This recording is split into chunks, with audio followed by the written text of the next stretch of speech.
We are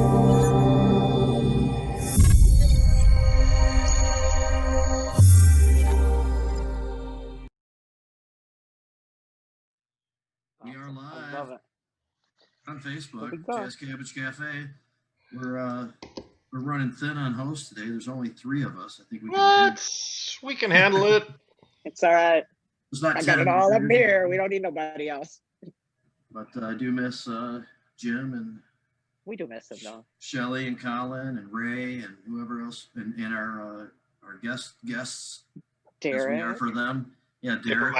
His turn. Of course, we got Berg and Roach on quite a bit. So They provide Berg and Roach will slide in a little couple minutes late, you know. So I'm sure we'll see them because they like to make an appearance. The sassy second string. That's correct. They come in a little late, but they still contribute. Yes. That's all right. We don't mind. it's all good. We deal with We're not taking attendance. deal with a thin group of hosts, or we deal with a whole room full of hosts. However that works out, that's fine. Yeah. We got somebody else coming on now. Oh. Listen, there he is. We were just talking shit about you.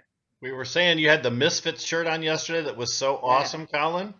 I have a People's Choice shirt on today. Oh, but Nice. also Colin last night was doing his awesome Fabio hair flip. He was going flipping it around. Yeah, He's got that Elvis thing going on over, the little It was piece hanging over for right Adam now. Brooke. He wants my haircut. Yeah. Adam, yeah. Adam Adam He needs wants something on you to his grow head. your hair out and then donate your hair to him in order to make That's it. a Well, great he idea. has a plan already in play with his child. And Which is creepier than having you do it, kind of. which is a little creepier. Adam said, my kid's got hair down to his ass. I want to cut about 4 inches off my kid's hair and make a wig out of it. I said, Did Adam breed a child just for the hair follicles? Because, people do that. They breed a kid so they can do stem cell for another kid who's got cancer or something. I wonder if he did that. Adam, I want to know. His young son does have a beautiful long head of hair that he would like to. Yeah. And he's asking the him. kid disappears and comes back bald. Well, no, he says he asked him. He said, "I only need a little bit of it. Can I just have some?" And he's saying no. So I think I was not going anywhere. Get your own damn hair, Adam. What the hell? That rainbow hair he puts on his head is kind of interesting anyway. So that's all. Anyway, we were so thrown off. A little clip on the back. Exactly. We were so thrown off by starting the show with only the 3 of us, Colin, that we just talk shit about you to get started with. Talk about the Misfits shirt. Nobody said shit about it. So now that Don't you're here, change, though, damn it, now. we can properly get going. And of course, the people who bought People's Choice, we could say, are horrible pieces of shit, assholes. Honest, I got this for free. I'm pretty sure, years ago. That's the best kind of T-shirt. It's okay. It was a perfect vehicle for me to make that statement about the people who digged us over the last couple of years. Yeah. Wear that shirt while gardening or cleaning up dog messes, whatever you got. It is. It's one of those kind of shirts. Got a double doodle situation, so there's a our show. double doo-doo for the double doodles. Yes, exactly. Yes. I won't even mention their name here, but there was a post about another one of the companies by the same people on our listserv earlier today, and I felt compelled to point that out, and I just decided not to create that conversation or get involved and bring more attention to it. You've just been so neutral the last couple of days. I can't be bothered with any controversy. Yeah, you know what? It's a little bit more focused though, and then we'll get back to it a little bit. But today I did want to start off with recognizing the expungement bills that were just signed into law by the governor of the package of 5 bills, the clean slate bills, and we have bitched about them a lot on here. We've recognized for a second, hey, these are really good. They move things forward, and we concentrated on the cannabis one and demonstrated why it was kind of lacking. And I do want to mention a lot of the positive stuff about those bills. But it does bug me that when you read the articles on it, they focus in on the cannabis part of it. You even hear the governor going, "See, I told you I was going to do this. I campaigned on it," and it's not complete still. Not complete. And it's what it gets focused on. But the other parts of it are, it is a move forward, and the other parts of it are really good. In fact, one of the articles I read said that Michigan was unique to be the first in creating this way of having these automatic expungements for certain circumstances with felonies and misdemeanors. So 7 years for misdemeanors and 10 years for felonies. And there's a mechanism to automatically. That's awesome. You don't have to do anything. It just automatically happens. That's great. It would be more awesome if that was applied to cannabis crimes as well, but yes. Yeah. And I think the 7 years and the 10 years is a really long period of time too. But it still is a cool concept that it just, Well, it's after a automatic. certain amount of time, it's just automatic. Right. Yeah, that's automatic, but there are other things that can be done, like in front of the judge, Right. and to try to get an expungement for certain things under certain circumstances still too. So this isn't the only thing. This is an expansion. It's still cool. It's going to qualify a lot of people whose crime was 7, 10, 15 years ago. It's going to take care of a lot of people who are sitting on this old stuff that's been affecting them since they were like teenagers or young adults. Yeah. Maybe when you guys know, there's numbers. I mean, I'd have to look back up in the articles, but a lot of people are eligible. Like this immediately hits a couple 100,000 maybe, or something like that. Or yeah, it's an awesome thing. Nice big number. Oftentimes in our industry, people if they don't get 100% of what they want, they just want to bitch and diss and be dismissive of the effort. We're not getting 100% of what we want with these expungement bills, but it would really be inappropriate leadership for us to just not recognize how much of a difference this is going to make in people's lives. So yeah, well, in life in general is a compromise. You never get exactly what you want. You always hope to get half of what you want, or maybe a little better. But I mean, this is, like Jamie said, a nice move forward. We were sitting with nothing, and now we got something. So you can build on something. Yeah. Yeah. Jamie, you remember we did an expungement fair with Sheldon Neely and Flint several years ago. We held it, believe it or not, Deb, at Ben Horner's place. Yeah. He invited us, by the way. It was during some time of tension, but he thought that it would be a good fit to have us there. And as long as you guys were not quite at each other's throat for a minute. There hasn't been much tension the last couple of years, to be honest with you, but there's been a few downtimes, but since since 18, it's been fun. Yeah. But listen to this though. So we get there, and it's Sheldon Neely and his assistant, Jamie and myself. At the little dispensary at Organic Solutions. There's a big building right next to it. Chad Morrow and Don Kushmeyer were there too, if I remember correctly. Chad and Don, and that's it. Wow. Like nobody else showed up. So Ben Horner, after realizing nobody's showing up here, he makes some excuse, takes off. So after like 20 minutes of standing around circle jerk, I'd like, all right, I'm going to take charge of this. And we decided to have an expungement thing, and we about 10 people, 10, 12 people before it was all over. I mean, probably. It was a little thing, but he went through this whole program just because it was a few number of people. He still went through the whole thing. He gave his 100% effort. Now Mayor Neely, but at that time House Rep. But we've been working expungement for a long time. This is the culmination of. This bill was awesome, actually, man. Yeah. I mean, that didn't. Well, go we were anywhere, pounding it during the election last time. That was key with Dana and with Gretchen. We wanted promises. We wanted, action on this. Yep. So we got a little bit of movement. We didn't get what we wanted, and that seems to be the standard story in this process of politics. This is why you can never stop. You just can't stop because it's never going to be at the level you want it to be or we want it to be. So just keep pushing. Keep pushing it forward. And we are going to talk about the prisoner fund. It was created with the Redemption Foundation and the Last Prisoner Project and the Democratic Michigan Cannabis Caucus. But Rick, do you have an update or what's the current status of the Michael Thompson situation? Because a couple of people asked about that on the show promo. So as we know, after our meeting with the Attorney General's office, a meeting was scheduled of the parole board with Michael Thompson. That meeting took place. It was not a formal hearing for his release, but it was just one of those pre-hearings that they have to do, pre-meetings. And then we got no information. It's like the line went dead. I hear from sources now that the parole board doesn't want to give Michael Thompson an opportunity for commutation because they don't see him having a pathway to gainful employment once he's popped out. So they don't think he can support himself and will just end up being a recidivist. So I think Deb, I'm going to ask you about it in a second because I think this brings up an interesting question for us to weigh in on. Under these circumstances, otherwise it seems, we would let the guy go. The governor's in, everybody's in on it. It's a big focus. It's exposed a ridiculous punishment for a minor activity. And it's okay with everybody in one sense to let him go. But now there's this concern. And also and we'll get into it later, but this fund in part would help out people in this situation. I think that's one of the things it's targeting. You know, but should they hold on to somebody when they also agree that that person should be free, even if they're concerned like that? You are making a big leap, which I don't think is accurate, and you're assuming that they agree with the rest of us that Michael should be free. The parole board, those people do not agree. They said that, right? Isn't that what they said? Okay. Well, wait a second. So they did so not they gave, say that. Okay. They said they did say, and he said, so we can rephrase this to make that assumption, because we can furnish job offers for him. That's not okay. Right, hold on a second. There's no other like point given as to why they don't want to do this. So if they say this is the reason, so they're, I mean, unless you have other reasons. Jamie, just because this is the only thing I heard, I didn't even hear this from the parole board. No, I'm fine with that. That's why I'm saying more than likely they have a whole strata of issues with his release. So okay. All right, so, I would think it'd be more than just because I'm sure anybody could furnish job. So there's the question. Okay, so good. So I would hope so. I would hope that there's more than this.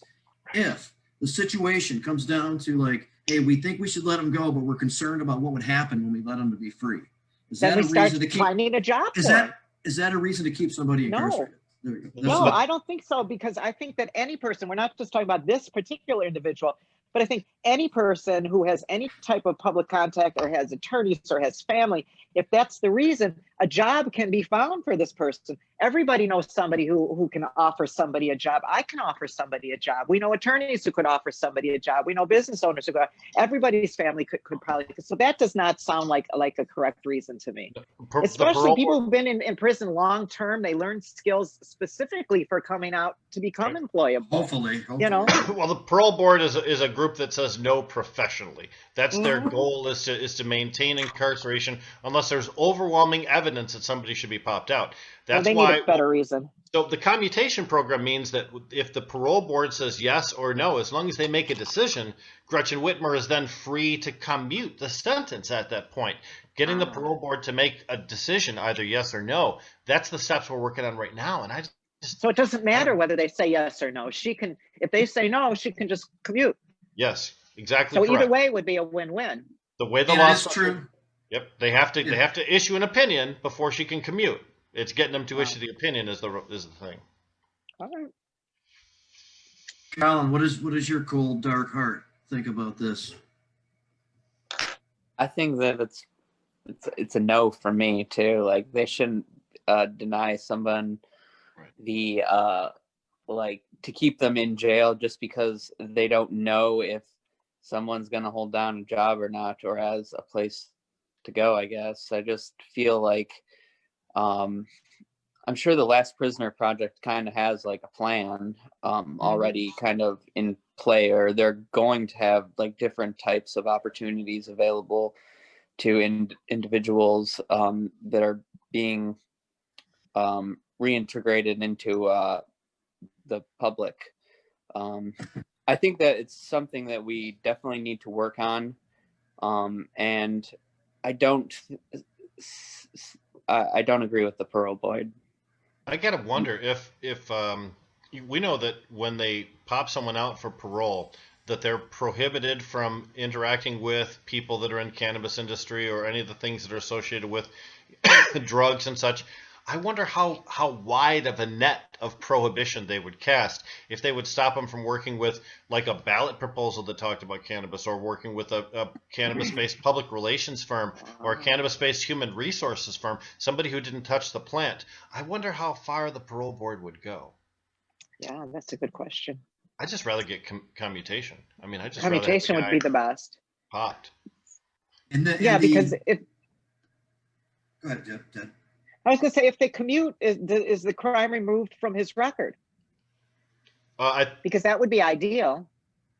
I don't think the crime is removed because you just get rid of the sentence, I think. Right. You just stop the penalty, but the crime remains. But it would still be eligible, maybe not under current Michigan law, because it wouldn't be eligible for expungement because he's actually in prison on a gun charge, not a cannabis charge. And that's where they get you. Well, that's what Adam Brook was saying the other day too. He's like, I'll never be able to have my felony expunged because it's one of those things. I've never hurt anybody, but Those are the way they get you. That's how they slam you. So. See, I don't get that. These are these people who want everybody to have a gun sticking out of every orifice of their body, running around in the streets, but then they want to punish you because you had a gun. Well, they want to believe that they can control that the bad people, which we all know the bad people means people of color, that the bad people, we want to keep guns away from them. So we do things like, search their car even though there's no real reason, just to see if we can find an illegal weapon. I constantly see numbers of illegal weapons confiscations here in Genesee County in our news media. They talk about it all the time. The contradictions in government are endless. You can constantly mind-boggling. Well, but what we did see, though, is we saw an effort from the Attorney General, from the governor, and working with a Republican-dominated legislature in order to get this expungement done. May not be ideal, but it is a success. I mean, check that one off on the box. That proves it can be done. What I'm hoping is that when we step up and say we're not interested in any changes to the MRTMA or the MMFLA or the MMMA during the lame duck period, because we don't trust this group of people to make smart decisions about it, just like we don't trust Trump to replace Ruth Bader Ginsburg. We hope that those people will listen to our pleas and not just trample us underfoot as they've done before. I'm going to see if I can put up I'm going to see if I can put up that graphic of Michigan Cannabis Prisoner Relief Fund. Wow. Did it come up? The technology is amazing. Yep. Holy shit. Yep. Wow. Yep. Amazing, Jamie. So this is pretty cool. I haven't talked to them directly, but I know that Ryan has. I know that the chair of the Democratic caucus, Mike McCurdy, has. I'm not sure about Rick, but everybody says that the Last Prisoner Project is just a very professional, capable organization. So they certainly are they're really the leaders in this particular field in the United States, based out of California and Nevada. Led by the D'Angelo brothers, Andrew and Stephen, plus a whole host of notables in the advisory committee, including Jim Belushi and folks like that. They've got a lot of guys. What do I do? What do I do about taking this thing back down? That's the question. You stop sharing your screen. There should be screen share that you clicked in order to get there in the first place. We see your email now. Yeah, that's right. Oh, Ryan Basor. Uh-oh. Outreach sheet with good link and a poster. I wonder what the poster's all about. Wonder where you got that from. Jamie, you clicked screen share screen in order to get that graphic up. There you are. It was easier than even that. I just had to see the tab that actually just very glaringly said stop share. But yeah, obviously Ryan Basor is getting going with the foundation. His product line has generated some funds, as he said from the beginning of his project, that proceeds go to fund the foundation. The foundation does things to help people out, and this is part of that. It's very cool. Very cool. Yeah, and the Democratic Cannabis Caucus came along at a good time to be, involved in all this, and so. There you are. Yeah. But the important and Colin would know if he'd be coming to the meetings a little bit more often these days. Yeah, me and Dev will be at the next one. I heard some chuckling, yes. But I'll help you with the next filing and everything. Did you volunteer me? Yeah, I said me and you would be at the next meeting. Yeah, okay. It's a buddies thing. Because it's not me. No. But what we're really seeing is that there's still, like Deb mentioned, there's still causes to stand up and fight for. There's still things going on. The biggest thing going on right now is to get rid of Donald fucking Trump. I mean, that's the major thing right now. I can't think of anything else. I'm obsessed with it. It's every breath I take is how do we get rid of this monster? It's very scary shit going on. I've been at a high anxiety level for close to 4 years now since he was elected last time. I don't know what's going to happen if it happens again. I think I'm just going to explode. I'll be gone. If only Kyle Miller if only Kyle Miller would join us and let us know the plan exactly for how to remove Trump That would from be the White something. House. Oh That man, would be I don't know something. if I have all the answers for that one. Jeez. You want to remove Trump? It's like having a lumpectomy. You go to a specialist. They Yeah. numb the area. They cut it out. Have a Trumpectomy instead of a The lumpectomy. Trump lump. Yes, exactly. Trump It's acting. deeply rooted in there too. That We lump is definitely deeply need that rooted in shit. there. Oh That's right, man, yes. it goes all the way down to the core. Look, you got to dig that shit out and then cauterize the whole area. Ah. So hey, Kyle, your 6 connection months here rehab with will us be is fine. today. Awesome. Yeah. Yeah. Loud and clear this time. well, Yeah. you know, it's because because Colin set that up last time. There was It wasn't my fault. I had nothing to do with it. So he said, yeah, yeah, just go yeah. out in the middle of a rural field someplace and just use your phone, man. Don't worry Yeah. about it, Kyle. It'll work.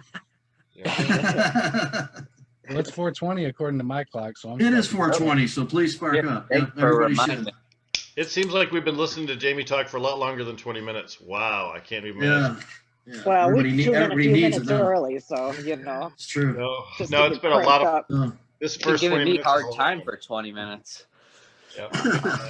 So Kyle, we tried to get you on last time. It didn't work, but thanks for coming on today. Tell us a little bit about what you've got going on in your life right now. No problem. Thank you so much. Thanks. So, yeah, I got a lot of things going on in my life right now. Mainly my number one is a grow that I'm a partner in my hometown, Ionia. It's actually in Easton Township, which is a small rural bordering township. But I formed a group with some friends and family that I've known my entire life, and we were able to get a Class A put together in a nice about 5,000 square foot building, and yeah, we're just about ready to hit the market right around Halloween. We'll harvest. Wow. And we're excited to see what can happen. We've worked so long. I know you guys especially for years and years, and it's just exciting to see it all finally come to fruition.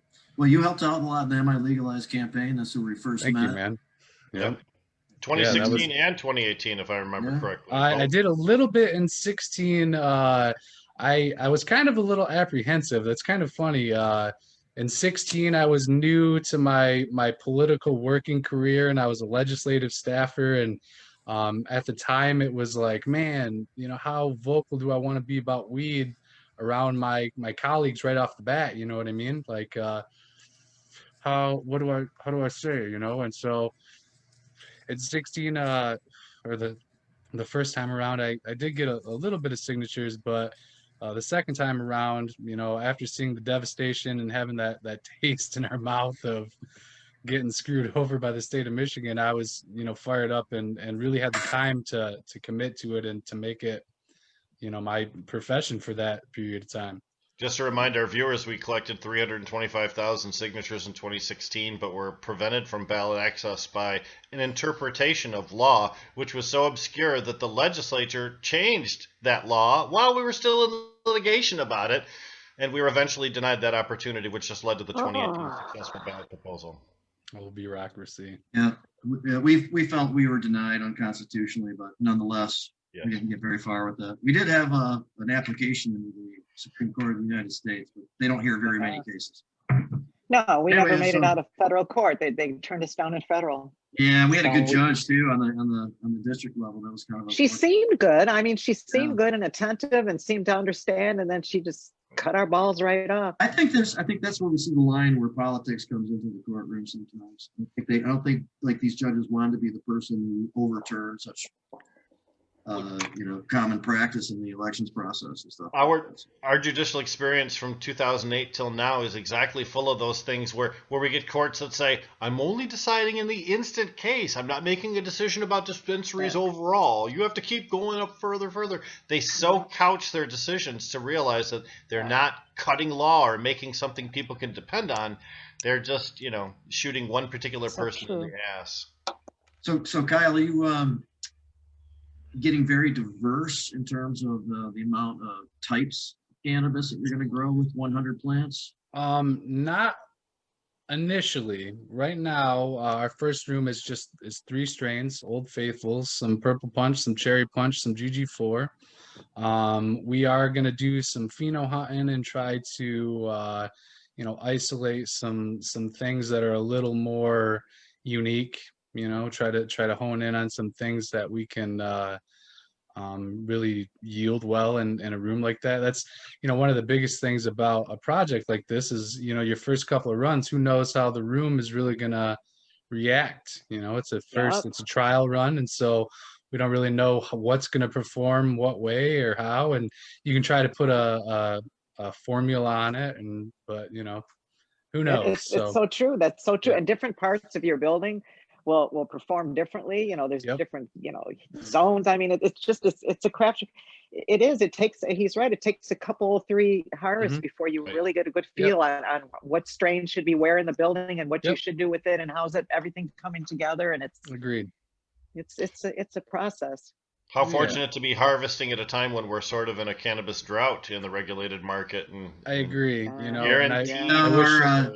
I wish it wasn't under these circumstances though, but it's right. Yeah. Are people, are we expected to see those strains in Meds Cafe in Lowell, Michigan? Well, Meds unfortunately is in an unusual predicament where the city of Lowell is actually AU only. And so our grow is currently med only. So we'll probably send some up to Rogers City to that store, and then Manistee is going to be opening in November as well. So we'll probably I get it. I apologize. When you were saying you were going to go get a Class A out there, I just assumed you were getting a Class A out of the MRTMA, and that you were having a small 100 plant craft kind of garden, not getting involved in this way. Okay, so this is a stepping stone. This is the thing right before getting that license, right? Yep. So. And so our township, the MMFLA ordinance allows for only 2 Class A's. So there's no B's and there's no C's there. And so for us, it was like, well, we'll take this as a way to get in, and then ideally, when rec passes, hopefully someday, we can just add a Class C rec and keep a Class A med, and then in a year reevaluate and see, should the med grow, should it remain, it's hard to say what the market will look like in a year, but yeah. We talk on the show too, there may be law changes that solve that issue. A lot of unanswered questions. So good though. I mean, I for some reason, from the last show, and that was, as we were talking about, was a situation where we weren't able to hold the connection for long periods of time. And unfortunately, we were talking about some crazy stuff like the recall of the joints. And how that went down. I didn't hear any fallout from that other than everybody recognizing that that's not, sanitary standard. Right. Yeah. Practice for commercial distribution of the product to lick it first. So I don't think that fortunately there wasn't a fallout and that person wasn't sick and that type of stuff. So. But that was weird, and I know they were in the store there, and they mentioned it in the news as one of the places where the recall took place. So just wanted to make sure that was cleared up a little bit, because also the other guys we had on us were compounding the issue a little bit. Well, I remember, Kyle, confusing it. When we talked about this last time, you said that all of the cannabis that you'd already sold had gone out and you never really got any to return. Is that about right? No, nobody called the shop and was upset about it, or by the time the recall had happened, that had been out of the shop for more than 2 weeks at least. So right. So I mean, who holds a pre-roll for 2 weeks? Exactly, a pre-roll especially. Yep. I have pre-rolls that were the very first and the very second cannabis purchase legally in adult use program in Michigan, gifted to me by John Sinclair and purchased by myself. Those are the only pre-rolls I'm ever going to hang on to. You purchase them to consume them right away. Just to display them, yeah. Yep. You still have those? That's a cool thing to have, though, right? Holding them for the museum, baby. Oh, I was going to say, are you saving them for like a certain time? Oh, yeah. Like, Oh, no. It was well documented. The news was all over the place. So there's going to be like moldy weed, you're saying, in the museum. It might not roll. I hope not. You just really dry it out. Just really dried out weed. Well, I guess, they did find like cannabis in like different cavemen across the world. Like just in Israel this last year, so, there yeah. was an altar with incense, and they detected THC. Yeah, and I just read that. Yeah. In a cave in Israel or something. That's exactly the best name for a company, Kyle. Neanderthal THC. Yeah. Nice. I dig it. Yeah. Well, it's better than CB denisovant. Yeah. Homo erectus, Australopithecus. CB Neanderthal. Man, I can name them all. That was my thing. So. What is Kyle? What is Kyle? The Kyle's a Sagittarius. He likes cooking, walks on the beach, small dogs he can carry in his arm like Jamie. That's what Kyle. I thought we were playing Jeopardy or something. What is Kyle? What's classification? I wasn't sure. I was trying to figure All it out. guesses, but probably close, I bet. I'll take Kyle for 400, Alex. I'll take MacDougall for 1,000. And on top of all these other ventures, you are still with the Sensi magazine with Jamie. Yeah. So we're still doing our thing. We were kind of postponed a little bit with Corona. We had to kind of reevaluate the way things were done. It's a free publication. It's not a subscription based. So the primary distribution of it is dependent on people trafficking through businesses and picking it up on the way out. So kind of put it on hold for a little while, transformed to more of an online presence. We have a Sensi Michigan website that's about to launch soon, and it'll allow our advertisers to advertise digitally with banner ads and other kinds of advertising through the digital world. So we're excited to bring that to fruition. Attached to that now, though, is Sensi Connects, which is formerly Cannabis Connection. As you guys know, Jamie Cooper's networking group started about 2 years ago of hosting in-person networking events in areas where the MMFLA ordinances had started to develop. So like Lansing, Grand Rapids, Kalamazoo, Flint, Bay City, Traverse City, we would cycle to these cities once a week. And so every 7 or so weeks, we'd be in the same city, host an event, try to tie the licensees and the folks that are seeking licenses together with the ancillary providers of the industry. So everyone from attorneys and accountants to the creative design and packaging industry and you name it. And so, after the course of doing that for a year and a half, those started to turn into bangers, honestly, man. Like some of the Detroit events, for example,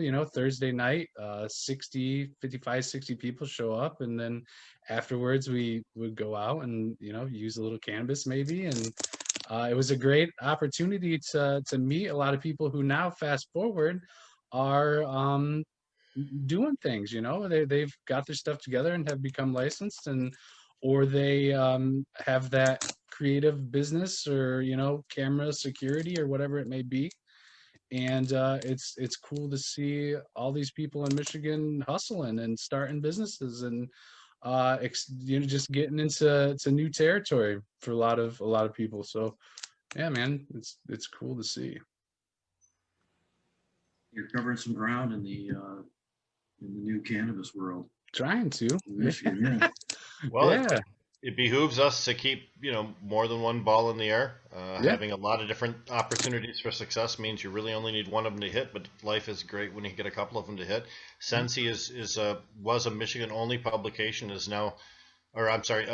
Jamie Cooper's Cannabis Connection was a Michigan-only thing and has now been shared out to, I don't know, like multiple states. She said she was in the West Coast of Pennsylvania, Florida. Yep. Yeah, all over. So we're starting to host these online mixtures all over, and so I saw really like excited. East Coast the other day. Yeah. So on Mondays and Tuesdays, they're doing an East Coast one and a West Coast one, and then Michigan has been pretty developed, so it's already its own.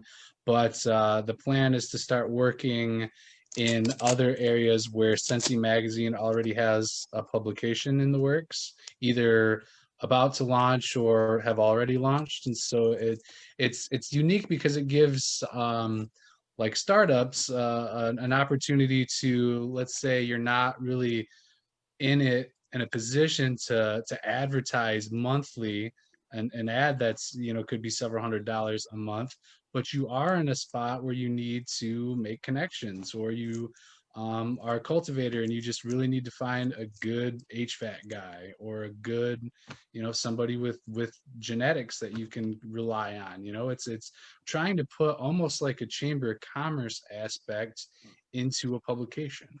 So it's kind of new territory, but it's so far been a really cool experience. Come a day we're trading between states and, Yeah, and possibly that other very countries, well and to could. start having this infrastructure in place for those types of Mhm. networking opportunities. Makes sense. No question. Definitely. Yep. Of course, a lot of times people think that things like print media has seen a decline, which is absolutely true. But for mass market publications, for specialty publications, the Sure. market is even more brisk than it ever has been before.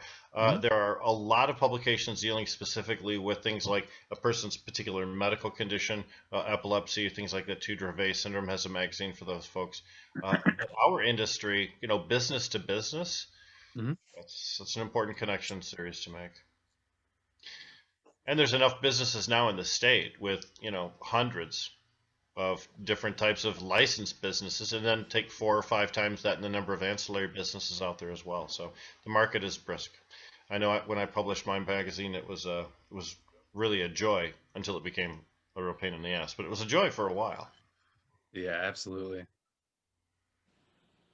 I really liked getting those in the mail every month too, you know, for real.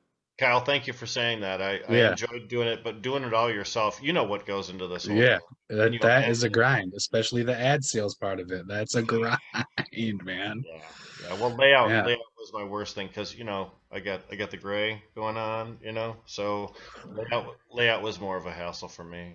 And Colin would never come over and help, even though I begged him. He's just a bad man.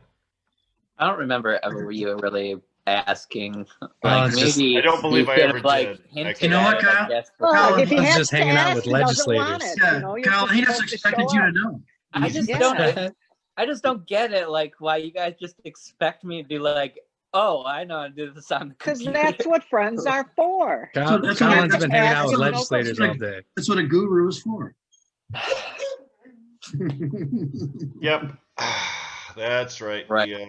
We typecast you, Colin. Sorry about that, but you're in a box, bud. It's okay. I fit in the box pretty well for the most part. Oh, so you're never mind. I'm not going there. No, I All right. probably could help you with layout if you gave me like 20 minutes and Well, smoke me for down and Rick's something. I don't know. future project, that you're already hired for that under those terms. Oh, you've obligated me already. Okay, thanks. We're on recording now. I don't know. The Yeah, argument could be made that he Jamie. says he'll show up and work on it, and you just smoke some pot. So I just wanted to make sure you secured those terms. So Kyle, I mean, we talked about the things that you're in. I mean, Mhm. next, are you trying to stay out of the political world the way that we all first got to know each other, and just focus on where you're at right now because it's such a beautiful place to be? You know, I think the extent of my political aspiration right now is to hopefully help out people like Ryan Basor, and to work with groups like that are doing so much to really make sure that the people that suffered the most are taken care of, and that they have means to be taken care of. I know, you know, that's the issue with trying to get a case right now. Um, Making sure he has enough money when he gets out. Michael Thompson. Yeah. You know, they delayed.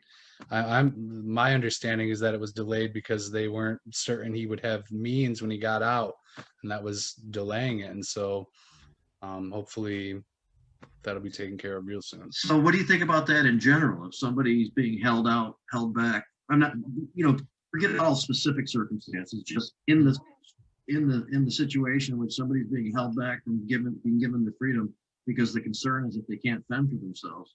Mm-hmm. If that was the only factor, right or wrong, is that Right. Is that an improper action of the courts, or is that a legitimate reason to keep people behind bars? Well, I would ask this: how come when people who are mentally ill run out of health insurance, they just get kicked out of the front door? You know what I mean? why would you make a prisoner stay in prison and, you know, on the flip side, do things the way that that's done? So I don't know. Yeah. It's kind of a philosophical question, I suppose. Well, we find ourselves in these type of contradictions all the time. We see Certainly. examples of behavior, and then we see government trying to make exceptions to that, and we're taking issue with the way that they choose exceptions. Mm-hmm. Opening more jails and closing down mental hospitals is just the wrong ratio. It's the wrong way for us to go. And de-incarcerating our population, especially with all of the attention and action that this particular individual has been given nationally and statewide, it just makes sense. It seems like we mentioned earlier, perhaps before you joined us, that this just seems like a situation where the parole board is just used to saying no, and no is their default answer. So they're used to making things hard, so that's what they'll do. I think most of us have experienced that through the former drug war offices of the court system and punishment system. Check out my new shirt. There you are. That's cool as hell. I like it. That's the Detroit. Is that printed locally? Yeah, Detroit. It's the Everybody versus Detroit, dude. Everybody versus Detroit. Yeah. Good. I love that. Yep. So, Go yeah. ahead, Jamie. No, go ahead. Well, when we talk about the Redemption Foundation, Jamie and I are both members of the Redemption Foundation. There are some pretty heavy hitters on that. And the concept of making sure that people that are incarcerated have, you know, commissary accounts that are full of money while they're incarcerated for cannabis crimes, and that when they get out that they have additional support above and beyond the really paltry support that the regular system gives normal people that pop out of the system. You know, Michael Thompson has some people pulling for him on the outside, but sometimes it takes more than that to convince folks. I mean, my understanding is that Sheldon Neely is his nephew. Sheldon Neely is the mayor of the city of Flint. So if that's former state rep, yep, he worked in the legislature when I was working in the Senate. Wonderful guy. We talked about him earlier about an expungement prayer that we did together with him several years ago while he was still a House rep. And his wife, Cynthia, is now taking over the House seat that he vacated when he went to take over the job as mayor of the city of Flint. But he's got some people here on the outside that have some means. So this is what boggles me. If he's got these connections to people here on the outside world and the parole board still says, I don't see any means of support, what the fuck? Yeah. How is that determined in their eyes, you know? Yeah. Just a Valid. grading scale. Who sits on the parole board? Like, how is that made up? I'm not Is it certain. like off the cuff. legislative appointed, or like? This I is think the federal. governor appoints. He's federal prison, or he's a state prison? I'm sorry. State prison, yes. Yeah. The state prison system, it's a Genesee County conviction. Right. That's why the governor can commute it and all that kind of stuff. Yep. Once we get the decision from the parole board, she has the ability to commute. I guess there's a decision from the parole board, and then this is how it was explained by the Attorney General's representative. Once the parole board decision's made, then there's a 90-day period where someone can appeal that decision, whether pro or con. After that appeal period, if no appeals are filed, that's when commutation would be available, which still seems like, you know, a really long wait for this guy. What if somebody appeals? If somebody appeals, do they move forward though? I mean, can the governor commute after somebody files an appeal, or then you have to wait out the appeal process? I believe you have to wait out the appeal process. See, that's crazy. So then we would be afraid, you know, on our side to appeal that because it might prolong the whole thing. But then if you don't appeal and then she doesn't commute, then they're like, well, you didn't even appeal. What the fuck? It's a system structure to keep people in jail. It's a system structure. Yeah, it is. Parole. It's a clusterfuck.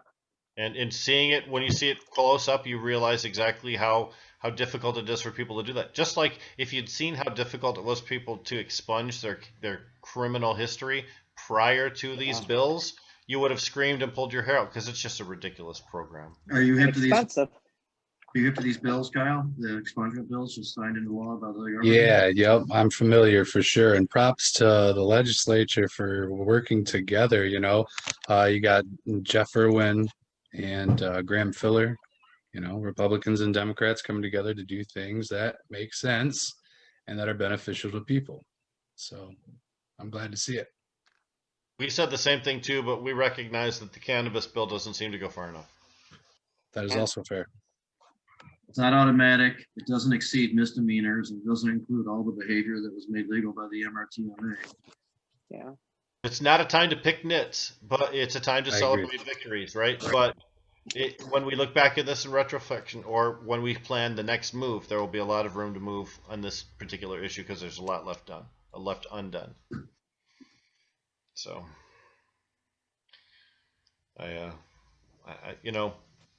we're also concerned about potential bills to change the MRTMA and the MMFLA and the MMMA that might be introduced in lame duck as well, potentially to raise the excise tax. As someone who's involved in the registered cannabis system, even though you're on an MMFLA program where there is no tax, I'm sure you have an opinion about what the consequence would be to the system if the excise tax were to be raised. It's just going to drive people away from the licensed market. I think, that's pretty common. Take a look at California, for example, where taxes have been a problem since the very beginning. And raising taxes in any aspect is never popular, but especially in a brand new industry, it's just going to drive people away. Kyle, oftentimes people that are making rules for this industry forget that there is a parallel and overpowering industry, the black market, that runs separate to the regulated market. And they're running it as if they think that if you're the only place that has Coke Extra, right? If you're the only place that has Coke Extra, then you can charge whatever you want for Coke Extra. Everybody has to come there. But that's not the circumstance here. This is not it's not a traditional commodity. True. It's one where the rules have to be different. It punishes the retail customer, but it also punishes all of those businesses who are regulated in the market as well, I think. I think so too. When do you expect that first crop to come in? Right around Halloween, we'll cut it down. Okay. And marketability sometime in December or November? Yeah, sometime in November. I can't say exactly when, but the test results. It seems like, and maybe you guys have an opinion on it too. It seems like the bottlenecking and trouble of testing has been kind of alleviated. What do you think? In the med market? I have no experience in this field, Sure. so Jamie will be good at it. Well, the last I heard, that we were still waiting for some tests to get done because there was some holdup. But that does not mean that if there's been a recent, change Sure. in system, that hasn't been solved. So I believe you if you're in the thick of it. Is your stuff going to go on the open market, or is there some we have designations for it? We're I guess it kind of depends on the yield. There's some people that we've already been talking to, but depending on what's available, we'd love to always meet some new people for sure. Okay, well, consider meeting me possibly. Yeah, up north. Yeah. I'd love to go up north for sure. Okay. Yep. Yeah. Hey, so we are celebrating 1 year in East Dallas, and we're just about to go in a very short time in Lansing, and then they're followed by Kalkaska. Awesome. The Kalkushka Lounge, are you part of that? Yeah, I'm working with it. I mean, Sure. I don't have a stake in it, but Okay. I'm working with it. It's going to be right next door to a botanical company retail store. Okay. And That's so you all. can walk in one door and get some cannabis and walk in another and partake in it while having some fun. Maybe playing a board game or an ukulele or listening to some live music. Or Guitar Hero. Play some Guitar Hero. Hell yeah. Sounds like a good time. Or sit in front of a screen of doing tokes. I think that's the ticket. I think that's the ticket to the lounges being successful, is being either connected to or very closely tied to a retail store. And so inside there will be some stuff going on, like a little coffee area, and I will have something to do with that actually, just to just to clarify, I'm looking forward to that. Jamie will select the doilies used underneath the coffee. And I'd like to do get involved, and I know that Laith El Sadi is a connoisseur of both cannabis and coffee. And our peer, with the teas for sure, Aquanet and others, and Q and others have done some really awesome high tea gatherings. Rick was just recently at one. I was at one at the MICIA conference earlier this summer. And there are pairings, discussions about those things. And so looking forward to getting to a little bit of that. Well, really, that's one of the things we've been concerned about was when the division or the concept of the tasting lounge, the social consumption facility was devised without any additional resources or source of income, like without any restaurant capability there, without any service capability, without a lot of things that other businesses rely on to make money, unless it's really associated directly with a retail store who can carry the load for the bills. I mean, there are going to be people trying out different things, including like memberships that might have a little bit of chunk, involved in it. You can understand it's got to be supported by something, and it's people playing around with different models and how that might work. Yeah, that country club model didn't seem to work very well. You have to have a steady, solid membership for that to succeed.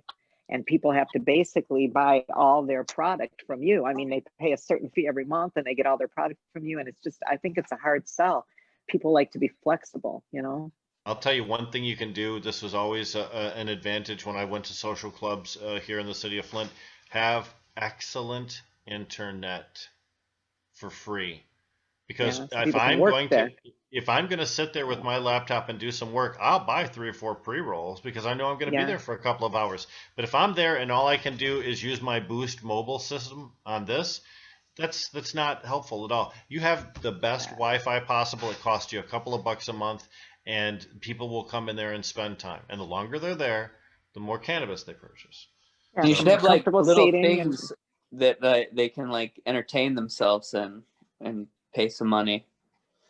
Define like what do you suggest? Like backroom booths with hookers or what? I mean, no, I'm not saying that. What's I'm saying like arcade games or something. Oh, okay. Because you said all right. Yeah, so one of the partners or is like hookers, arcade games. There's whatever, I mean, the scale's uneven on that. I think there'll definitely be some cool shit there. One of the partners is cool and he's been on the show here. He is from Real Leaf Solution. Coffee. Tom Beller is an excellent musician, and he's with he's with the band Echoes of Pink Floyd, a Pink Floyd tribute band. No way! Yeah. I didn't know that at all. Yeah, and he is. I talk to Tom so much, like regularly, and I had no idea. And he's going to be coming in and with an engineer who he knows, and putting tiles in certain places strategically and stuff like that in this building to create a nice live music environment. So stuff like that kind of details being put into this. So again, how exactly it plays out in the long run and how it's structured and stuff, I really don't know everything about it, but a lot of cool shit's gonna be going down. That's the fun part, not knowing how everything's gonna turn out. There are some people that want everything planned down to the finest detail and they know every penny and every nail. That's no fun. That's control freakedness. You just like to just fly in and just go crazy, right? Hey, look, the people that you're dealing with have a pretty good idea of where they want to end up. Exactly how they get there, that's kind of the enter. That's kind of the enter. That kind of reminds me, Kyle, how about recounting the old days when you were in a heavy metal band with now internationally famous Billy Strings? It's true, man. Billy Strings, I met him when I was in 6th grade. His brother Aaron is one of my good friends. He was in my class. Billy was 2 years younger than us.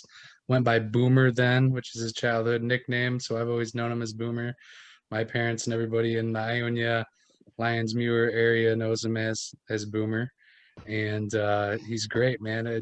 Seeing his, especially for our community in general and everybody that's known him, former teachers and just everybody that's watched him grow up has really been able to sit back and watch it, and he's just so humble and so cool about it, and he's a great person for sure. It's awesome to see. He's so good too. It's ridiculous. Dude, he fucking shreds. Yeah. So, and we have Fucking Latham shreds Sani hard, too. man. Who I would say Yeah, the same. Lath is killer too. He's got Yeah. some pipes on him too. He can really sing. Yeah. Oh, Yeah, Billy's dad is quite good too. There's a Terry video of Barber. him and his dad in My life. Yep. yeah, in Lansing playing at the music store. Down at Elderly. Elderly, yeah. So Yeah. let's stop this. Let's focus on something really important, though. Okay, all right. Okay. There was a time when Jamie Lowell lost his temper, and two of you were in the room to see it in the MI Legalized offices downtown. I need that on record. I need that on tape. I need that story told right now. Is that the we're gonna shut down the caregivers individual whose name I won't say on a public broadcast? This was during the campaign. Yeah, the Well, individual. Was it like a week It's the same after? person. Somebody- I know what you're talking about in the boardroom. Okay. I know what Should I, I know what you're should I talking about in speak the her boardroom. name? Should I speak her name? Because I have no problem speaking her I name. don't care if anybody Sure. does or not, but just make sure he was on the same page. He is, so I was just making sure about that. Yeah, Other than that, I same don't- person. yeah. So, that wasn't. Makes my skin crawl. When was Don't the tell the last story, time- Jamie Lowell. You be quiet. Kyle, Colin, you were Alright. there. You tell the story. Jamie, smoke a joint, go on mute, and just Colin, why don't you start it out? Nick Zettel was there too. So was Sam Perkins. Mhm. So I'm gonna be honest, it was kind of weird. Like the week prior, they launched the campaign and They as in CRMLA without- or regulate marijuana like alcohol. yeah, launched the campaign, didn't tell us or Yeah, but And I that's not wasn't in exactly Lansing. accurate because I I told just Jeff Hank the night before. He knew. Jeff knew. I called him and said they're launching tomorrow. So if he's playing like he didn't know, he's lying to you. Go ahead. Okay, Sorry. but yeah. okay. So, anyways, they didn't give us very many petitions to begin with, I don't think, Right. and they wouldn't give. So, Here's the kicker. Here was where the controversy started. Their plan was they wanted local businesses or whomever was hosting our petition, if it was going to be a place where you could go and sign, to pay money for the privilege of our petition being there, basically, is what it boiled down to. Does that sound familiar? oh, Yeah, is yeah, that- yeah. Demanding donations, right? Might I Yeah. add that they threatened to go in and rip them out of stores that already had them if they weren't going to put up the money. True story. As part of the conversation. And what was the dollar amount that they were expecting these stores to kick, by the way? Is there a number that they had come up with? I don't 10, recall. 10K is the number I remember being thrown Yeah, I out. think at least 10K. So At they, least. Probably to get started with. okay, so they came into the offices of MI Legalized, said, look, all these places that want to have our petitions, we need them to give us a $10,000 donation. Yeah. So Because us people- fundraise, Well, not, and they not to go to MI Legalized, by the way, no, Right. to go to Marijuana Oh, Policy. right. to their pyramid scheme to pay Rob Campia because they laid it all out to us as a fucking pyramid scheme with Rob at the top. Rob gets paid first, then his chief of staffs, and then it trickles on down, and then the little bullshit ends up at the campaign And they were level. selling language for money, so they were trying to maximize Yeah, it. was. so Possible. exactly, and he was selling Please. language. This is the whole thing. I Six this is the week plants. I walked out. This is the week I quit, y'all. I know Jamie freaked out. I did too, and I quit and never went Okay, back so to the campaign. keep Right. telling the story of Jamie's anger, Kyle, please. I gotta hear it. Man. How did it start out from there? I'm a little high. Go Well, there's a little dog that was present in the room, might I add. Oh, poor Zeta. You have to subject her to that bullshit, that bitch. Come on. Zeta should never be exposed to people like that. Never. He did. Never.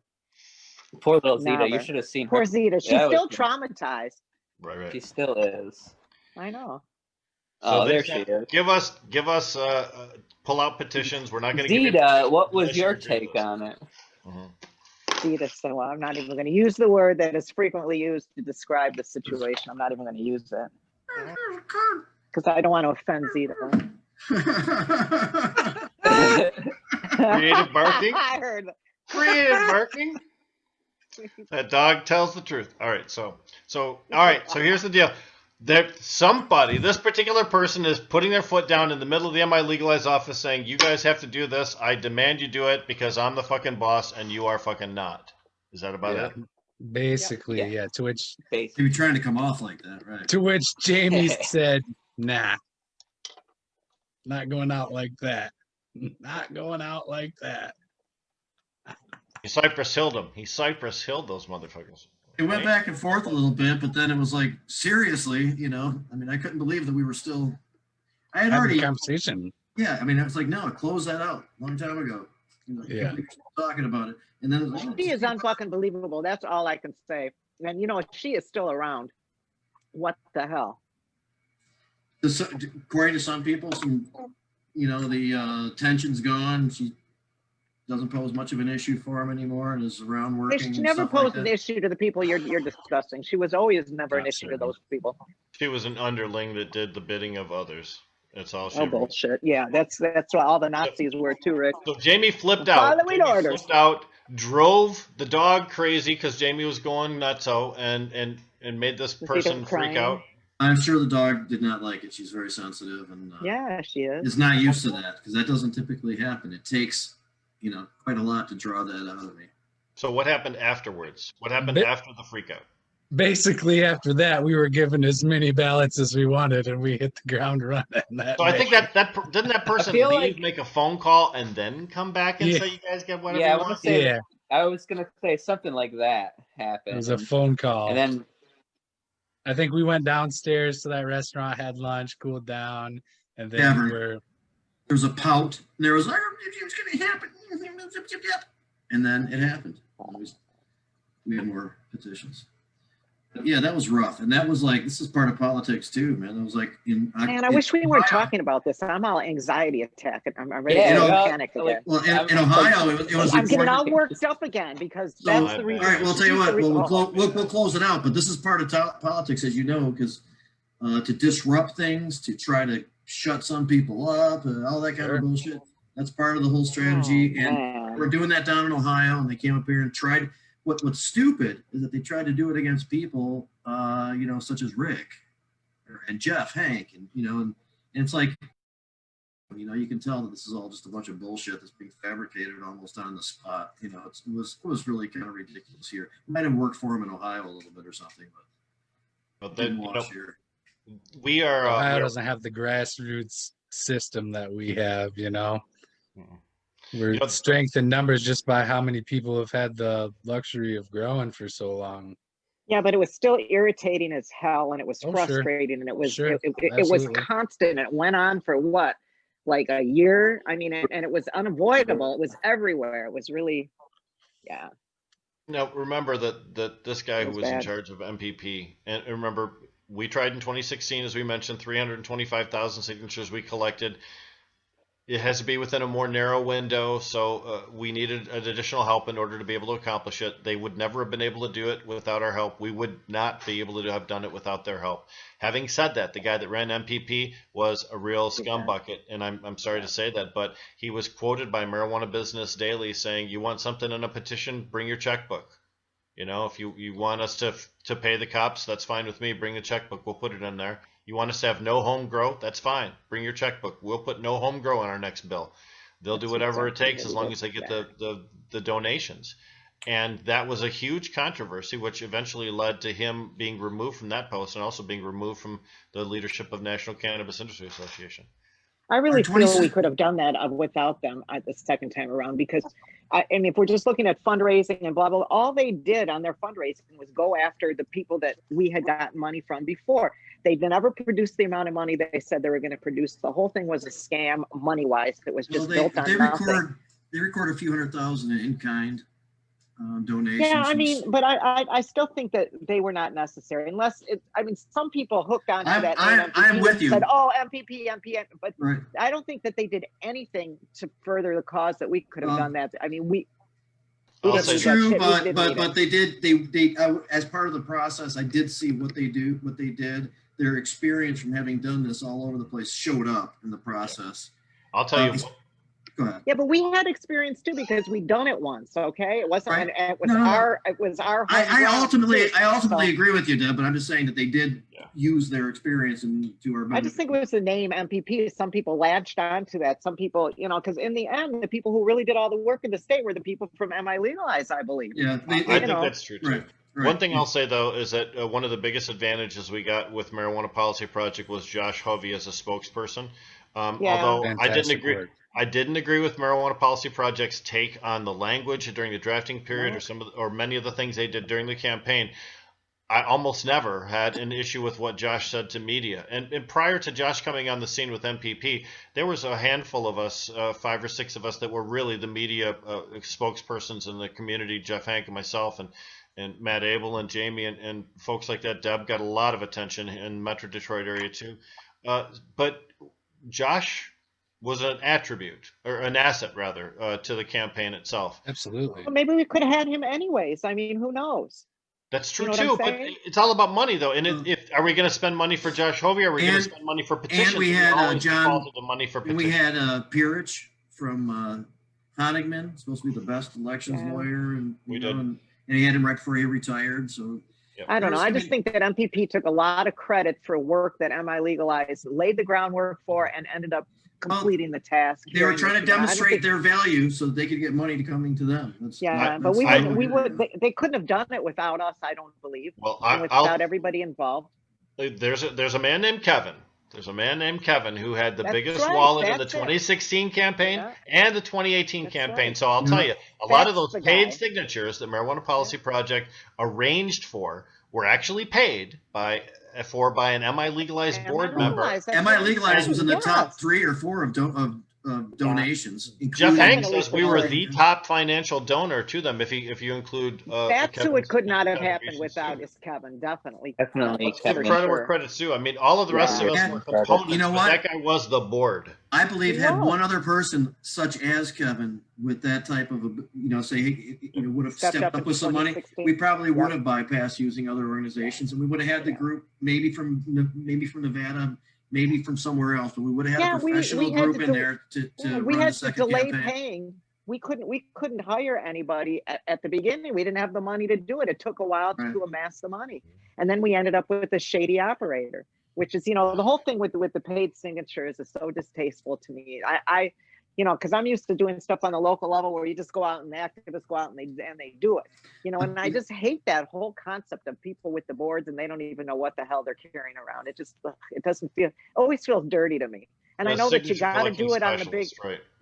on the big scale, you've got to do it that way, but it just seems so insincere to me, Well, So go ahead, Jamie. the process too, I just wanted to mention while we're still talking about this with MPP, had to take into consideration the different perspectives, the big business.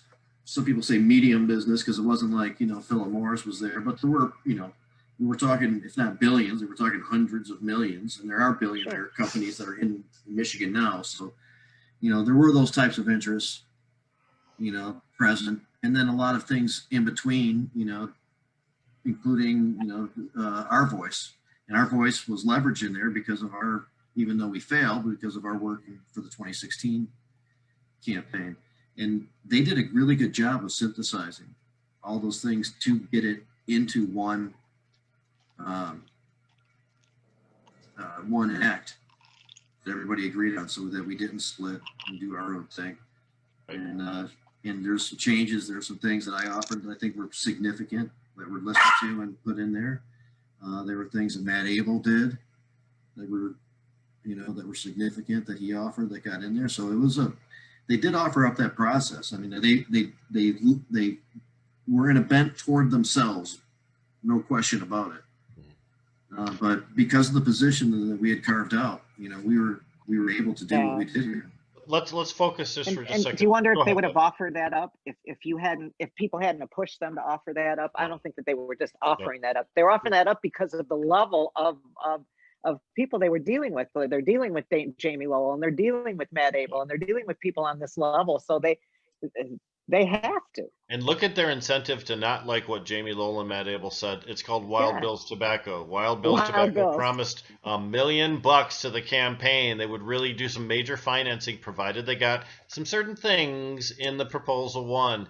And one of those was some exclusivity for certain things. They would gain Transport. major advantages that would have advantaged them and an exclusive number of people and made it difficult for the rest of us. And our strong advocates said, shove it up your ass and light a dynamite stick. So I love it. And then they got turned down for their licenses from the state on moral basis as Wild Bills. they've got licenses You know, now. they're shady. Yeah, they're shady operating now illegal. though, for sure. They are operating but now. it's still though. it's still, you know, it You're slowed right, them Deb. down a bit. They certainly slowed were them not down the a bit. first or second wave. Yeah. No, and can't be I mean, lay that out to us. And they're the ones he used as an example. He said, I can take their money and just cut your shit right on out. Yep. And he said that to us. I mean, not in those words exactly, but that's exactly what he said to us. So let's look at the time frame here. We had the language where there was a promises sort of made to Wild Bills. The language gets approved.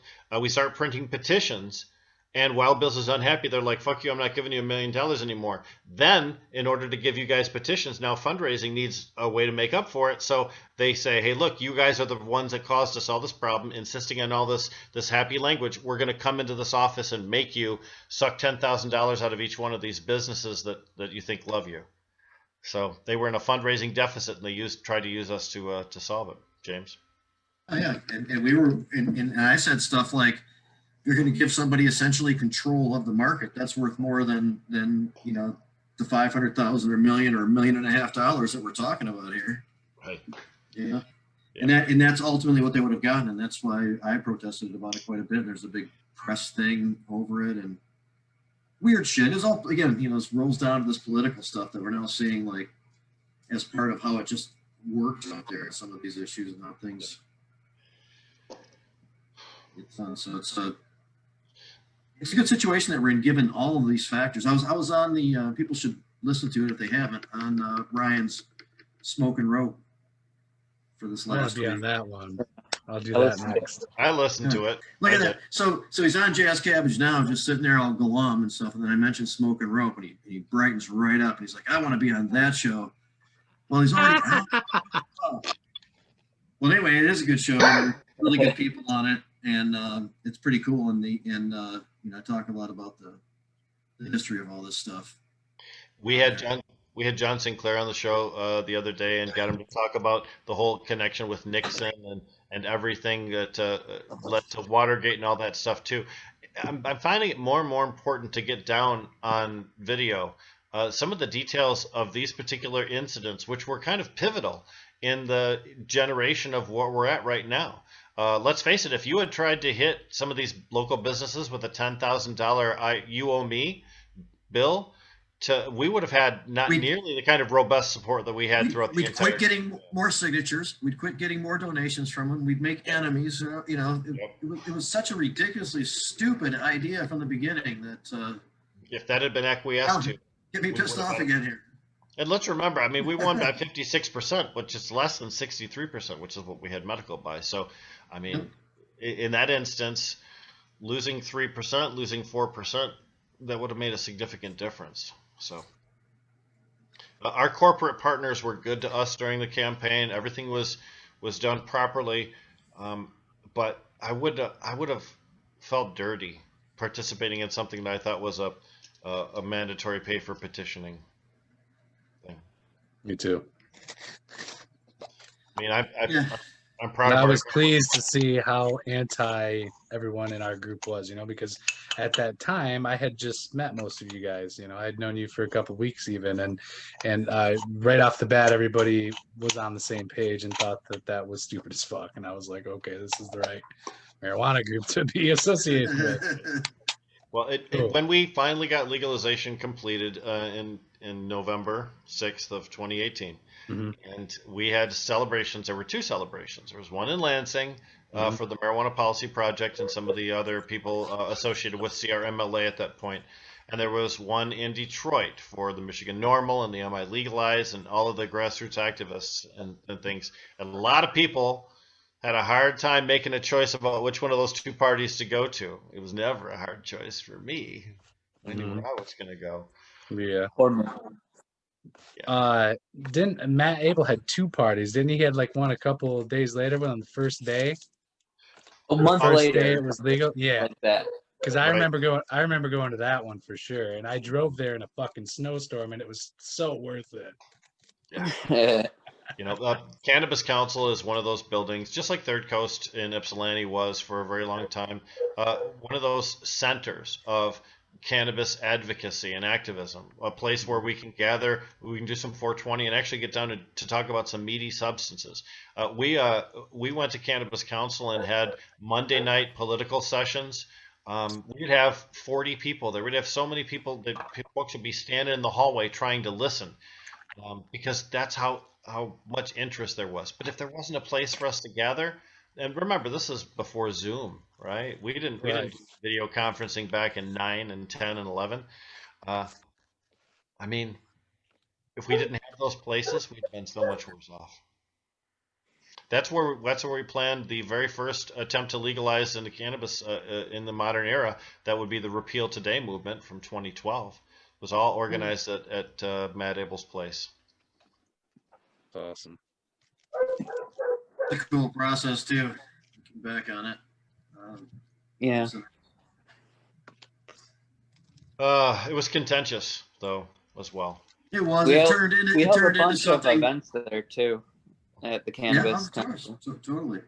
So it started off with something that was relatively plausible. And speaking of Ben, we agreed back then on some approaches to that.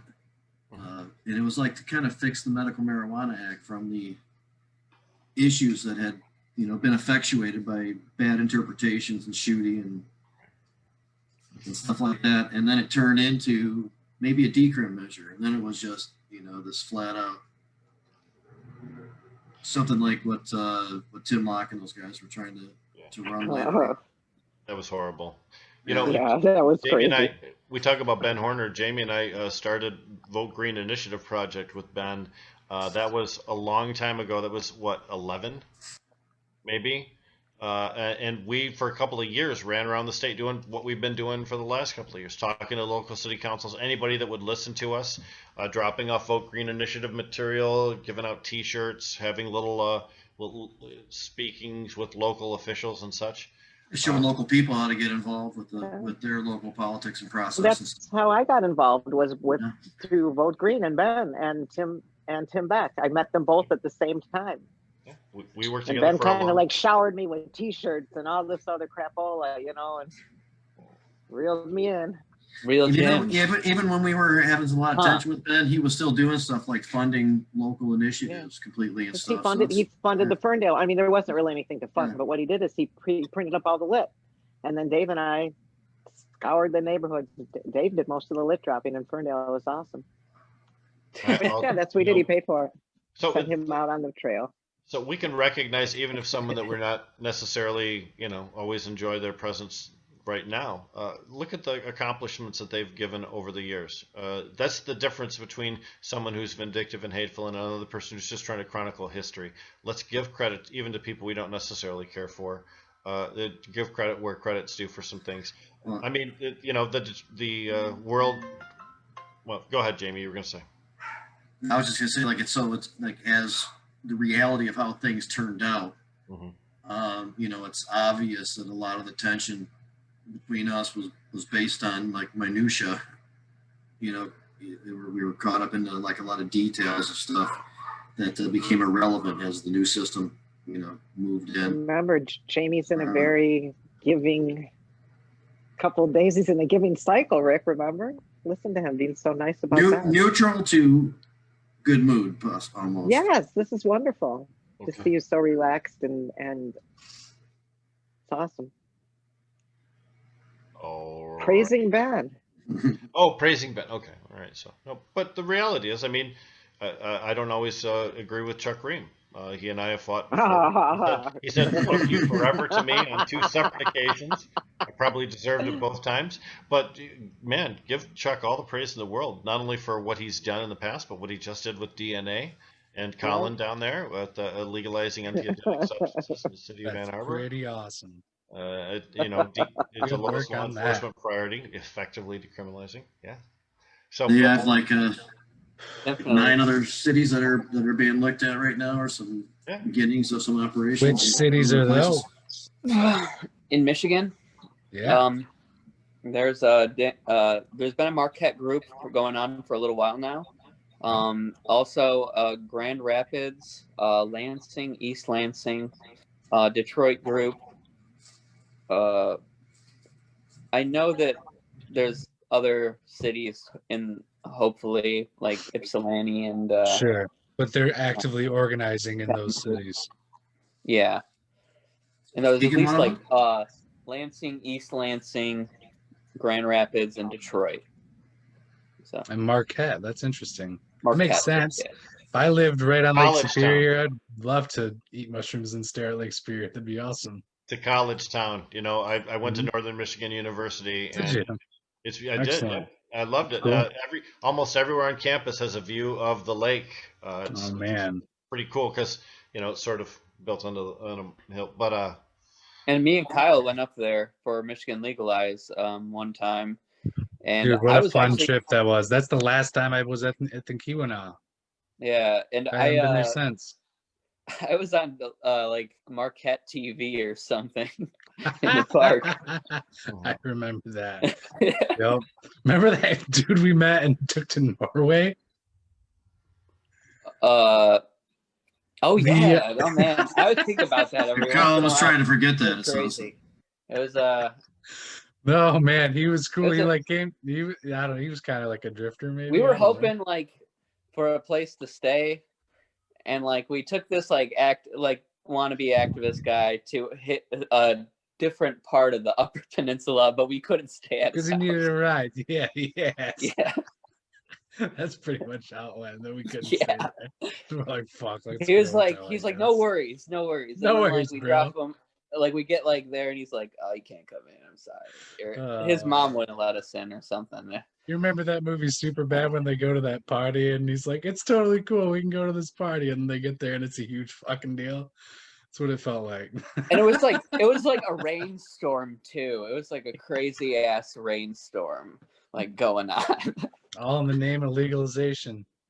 that's right. And it was Trials like- and tribulations of the road. Yeah. You know what? share You your know what? day. You know what? One of the most interesting parts of that was, we had a meeting in Menominee, and not Menominee, maybe it was, or Iron Mountain, and because that's where Gromax is, right? We went did to have one Gromax. in Menominee and Iron Mountain. Yeah, yeah. And anyway, we were at this town hall, and there's a little over 30 people there, and they're all really interested in stuff. And out of those 30 people, more than 20 had in the past 3 or 4 years moved from Wisconsin specifically to the UP just to grow cannabis. And I thought that was awesome.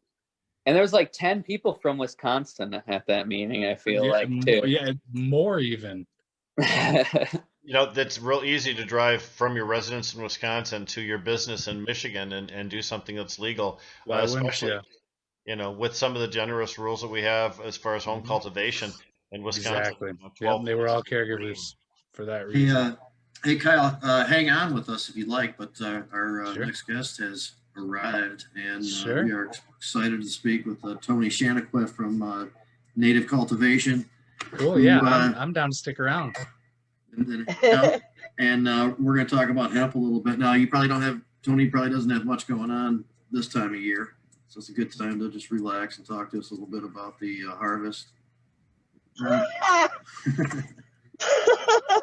See, Well, I thought that was funny. hey, well, your operation this year is much bigger than last year, and this is Yep. harvest time, so you are extremely busy. So we appreciate the fact that you're giving us a few minutes right now in the midst of all that. Yeah. So what's going on? We kind of want to hear about like how that process is going, and Well, we had a field that grew. I mean, our genetics are.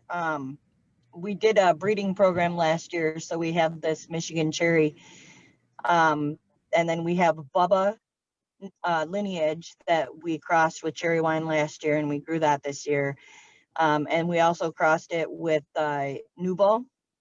So they grew up to be about 16 feet tall. and they were completely filled in. You can see it at Native Cultivations on Facebook. But we had to squeeze through the aisles. I mean, they were so incredible. Last year, you had to start later in the season just by the way all the rules worked out and all that kind of stuff. And you had a smaller garden and more of a centralized location. Yeah. So this year, though, you can start when you want to with the type of genetics that you Yeah, we put that field in the first weekend in June. Sun-grown, baby. Wow. Yeah, they were really big. And, you know, like the scene that you have behind you, they were like that. You know, we would just be playing hide and seek in there. Wow. You know, and the stalks are giant. You know, they're really big around. Debra's there. I was there. Some of them were so heavy with seeds, they were like dipping to the ground. That's how heavy they were. The stalks were like your arms, bigger than your arms. So it was unbelievable.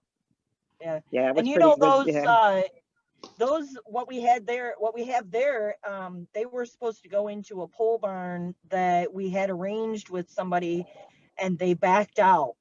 What? They backed out. They did. Wow. They backed out at the last second. They're like, "Oh, I don't think we're gonna do it. I don't know." Blah blah blah. We bought a car wash.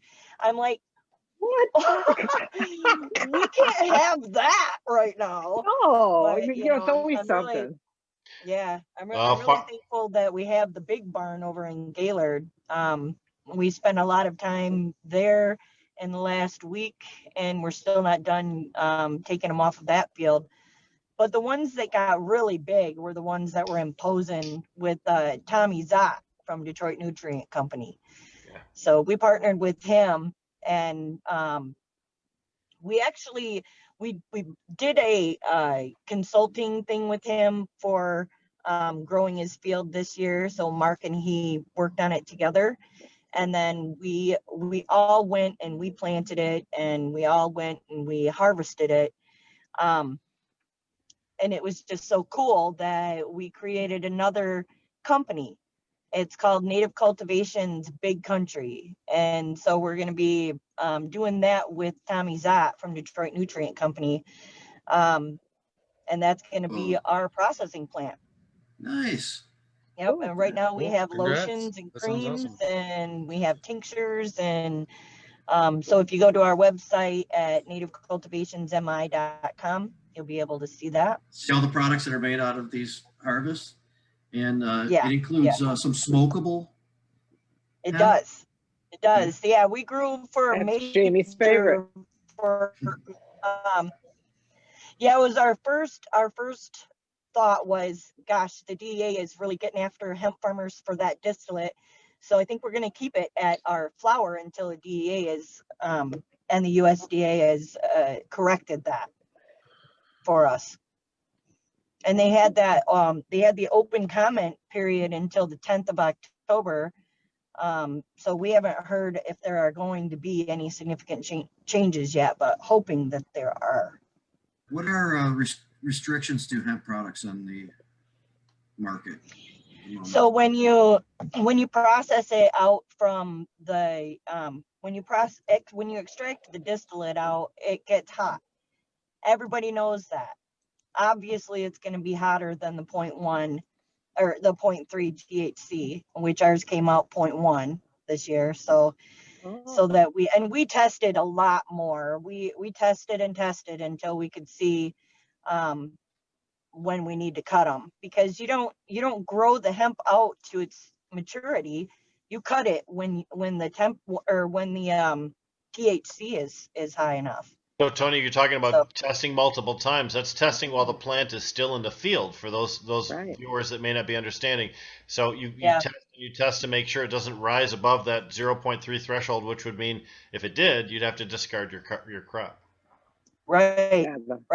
And they when I talked to them this year, they said they already had 28 failed tests. Wow, 28 out of 600 applicants, 28 have gotten fails. How big of a batch do you have to submit? Is it one sample for your entire crop, or is it one sample per X number of plants? It's 25 samples for over 100 plants, and then it's 10 for under. And then you have to go through the MDARD has the industrial hemp plan on there, so it tells you how to collect the samples. But it's irregardless now, because next year they're going to be sending out people to collect the samples. Really? Yeah. Wow. They don't trust the people. They don't trust you. Yeah, they don't trust you. Legit samples. Well, I mean, Tony, There's a lot of farmers, it makes sense for them to come out and do that. Yeah, it'd be a good job, It really doesn't going make out and sense for testing them not people to. too. Well, the consequence of a failed test is that you may have to discard your whole crop. And how expensive would that be, Tony? If you had to discard your whole crop, You have that 3 sinks chances. your company, right? You get 3 chances? Well, what's the chances of the 3 pH level chances. going down? I mean, does it do that? Does it go down? Yeah, sometimes? that's a good point, because it doesn't. And It doesn't. when they do that, you can test 3 times. They're actually telling you to go get different samples. Yeah, I was going to say, go find a younger plant, or maybe to something that was trying to help you pass and stuff, and that's just not right either. It doesn't help us. Yeah. It doesn't help us with standards. Yeah. So at some point, hopefully, there'll just be like plants that are designated to be used industrially or for these types of purposes, and even if it does get a little up to 1% or something like that. Yeah, it doesn't make any difference. What do they think the kids are going going to freak 4. out with? They're trying to differentiate plant styles based on their chemistry as opposed to based on their usage. And first of all, why regulate plants in this manner in the first place? But if you're going to, at least do it in a logical way. And it's not a synthetic, this is not a synthetic. It's Mother Nature. You can't do things exactly with Mother Nature. Yeah, they're regulating us based on what they think, and not based on the life of the plant. The plant tells you when it's ready. I know. But, and when you get a freeze, or when you get kind of really cold at night, well, that's going to jump your THC up. Yeah. In those plants. Yeah, the plant stresses. They stress, and then they start pumping it out. Yeah. So there are many different uses for hemp, including some textile and fiber features, seed stock for food and for pressing oil. Have you seen any evolution of the processing infrastructure here in Michigan to be able to encourage people to plant hemp that might be better made into clothing?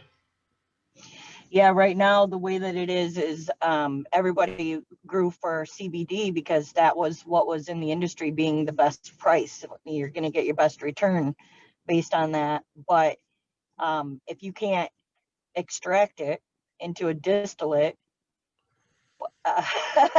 you're going to get messed up right there. Yeah. What's crazy to me is that they continue to make us law-abiding citizens go into the illegal area. They continue to make us be breaking the law. I'm not interested in that. I don't like breaking the law. And so, I'm a law-abiding citizen. And so with their regulations, they're constantly putting us in that jeopardy. I really need them to straighten that out. But Green Farms has extraction equipment. Everybody that has the extraction equipment right now is for CBD. So I haven't seen a decorticator come into Michigan or any of the small nano particle machines coming into Michigan yet. That doesn't mean they're not there. Obviously we're busy. If they're there, they're brand new.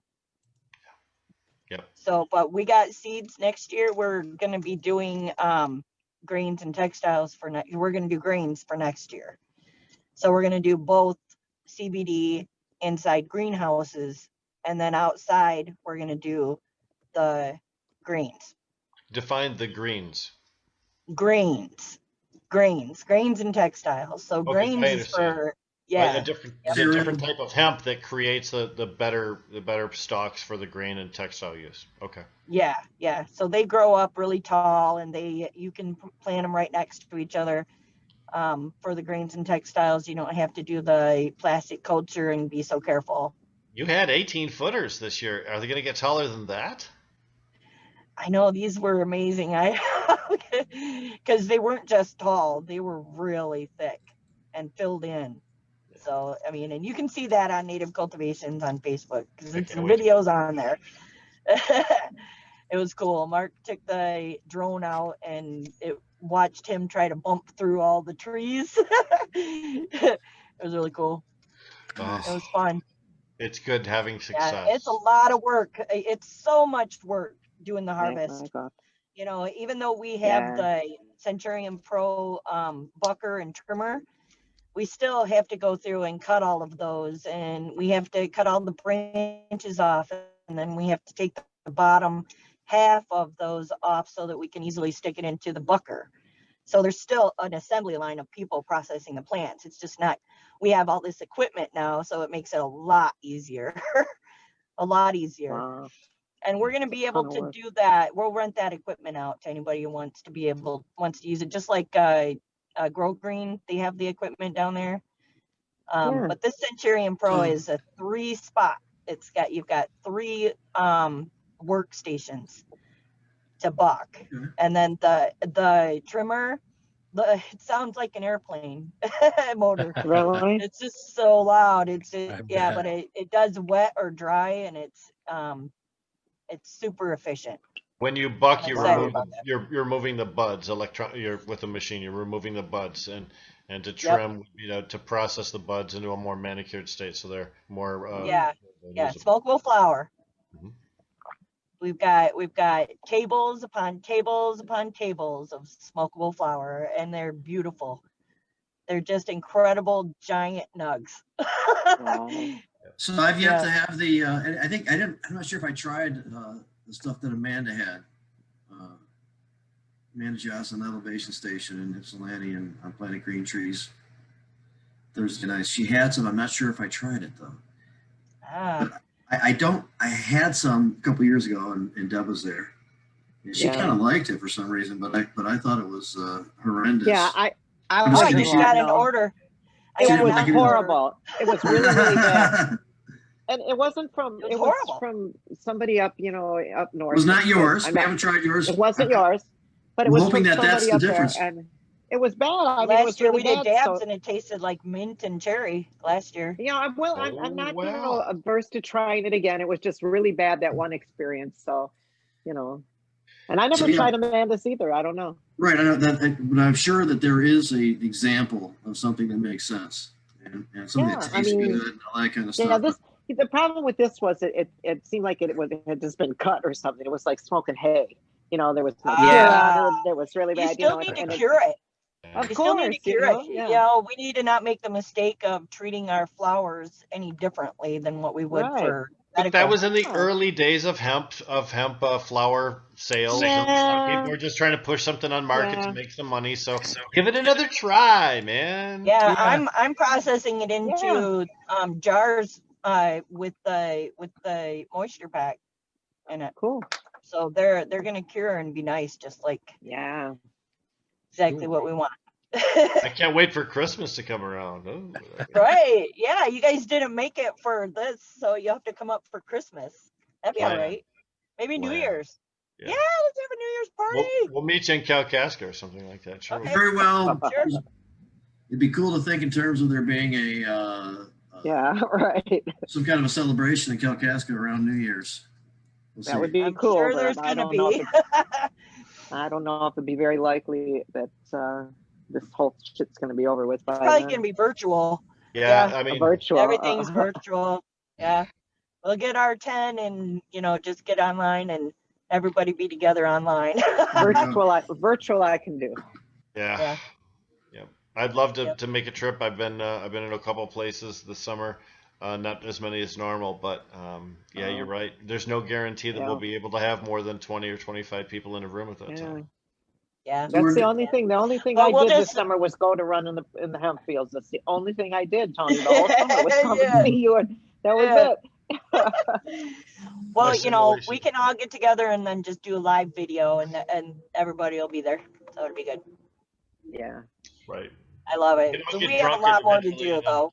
Right. Yeah. So We're probably not going to be done with our harvest for at least a couple weeks. Really. Yeah. I'm right in harvest too. I just cut everything last night, Yeah. so everything's dry. Are you using a trimmer? No, I mean I have a man who's a trimmer. He comes and he trims my whole. And she uses him for that. So Right. yes. Yes. Right. He trims the entire crop. Yeah. So what I do is I cut it in stages. I do in thirds. So then he trims Right. it in thirds. 3 days in a row.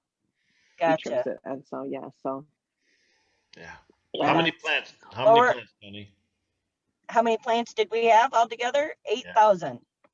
Damn. 8,000. So why didn't you want to That's trim all those by crazy. hand? Yeah, I mean, Yeah. Why didn't you help? I can send my trimmer. He's very good. right. Well, last year we had trimmers, so I mean we had people that were trimming Yeah, it last year, so it's I knew. so much better this year. I'm really happy I about it. bet. Wow. Yeah. Yeah. Because it's a big promotion. You know, because trim our parties, medical they're works messy. in that too. Yeah. So Yeah. Tony, are there Oh products yeah. just from your Huh? website, or are they in some retail stores as well, or where can They people are find just on the website. I've been so busy, I haven't been able to really go and do a bunch of distribution, and we're not super worried about that because we're growing hemp. That's what we've got it down under our belt now. So we've done 2 years and we've had 2 successful harvests. And so I think that it'll start moving pretty fast for us. But we needed to learn that first. Okay. And I know a lot of people are out there thinking they want to get into the industry and be rich, and you're just not gonna. It's just not right. You got to learn how to grow, I think. No You got to substitute be the for farmer first. experience and Yeah, knowledge, right? The other we were thing talking is about that earlier. agriculture. So many different things can happen. Rain, drought, Yeah. early cold. Late freeze.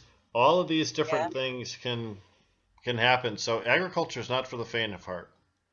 Yeah, No. yeah. Because we have 2 fields in the ground still that got rained on pretty hard yesterday. So we weren't happy about that. Yeah, that was It's tough. too rainy. tough. It's too muddy to harvest. So you have to Yeah. put it You off need and a wait till it dries out. couple of And with nice the cooler, days. Well, when you cooler try and temperature. bucket, they're so heavy they crush each other. Oh. So when you lay the stalks down on top of each other and you put it through the process, if they're really wet, like if they were watered or if they got rain, they'd crush each other. Wow.